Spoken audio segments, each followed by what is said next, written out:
What is going on, guys? Chris back for another 4K review, and I got an excellent one today, which marks the 4K debut of Sam Raimi's Evil Dead 2, the classic horror film from 1987. And you know that look, that perfect look of what a proper film restoration should look like, and I'm talking about fine detail being visible without any of that crappy DNR being applied, which ends up smearing and ruining the print. Well, folks, I'm happy to inform you guys that Evil Dead 2 looks absolutely gorgeous on 4K. The grain is intact, colors are perfect, not overblown. Black lows have a nice balance to it, and I didn't notice any black crush.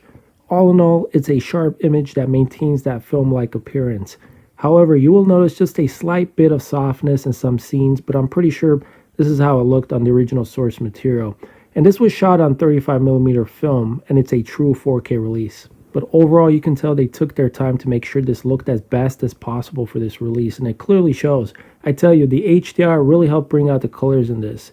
It just has that perfect 80s charm written all over it. And there's this one character in this film, and I'm not talking about the main star, Bruce Campbell, who, geez, man, the guy's a legend. He's been in so many films throughout his career, at least well over 100.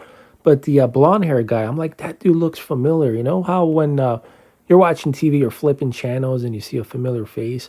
So I'm like, yeah, I've seen that dude before. That's Richard Domeyer, the dude from QVC, one of the hosts of QVC, you know, where they sell stuff on that station.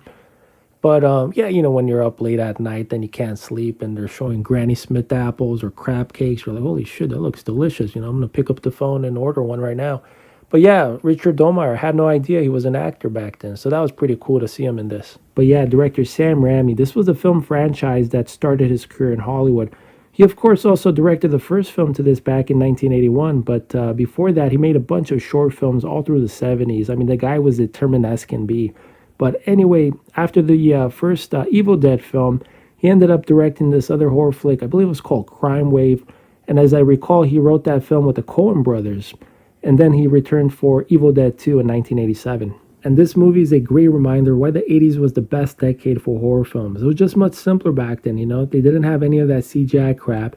And most importantly, they didn't have to try hard to creep you out.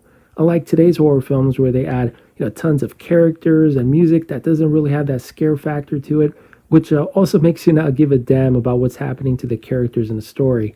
In horror, less is more. And what I mean by that is, when you have less characters and a much simpler story, you completely feel isolated and connected with the character portrayed on screen, as if it's you going through the feelings and emotions. And I don't mean to rain on Vincent Price's and John Carpenter's parade, because they did bring us some excellent cinema in the 60s and 70s. I mean, Vincent Price, man, the master of horror, with The Pit and the Pendulum, House of Usher, The Haunted Palace, and of course, John Carpenter's Halloween. So anyway, back to this 4K release. Besides the excellent looking picture quality, this also features the DTS 5.1 mix, which sounded pretty damn good for a film that's, what now, 31 years old?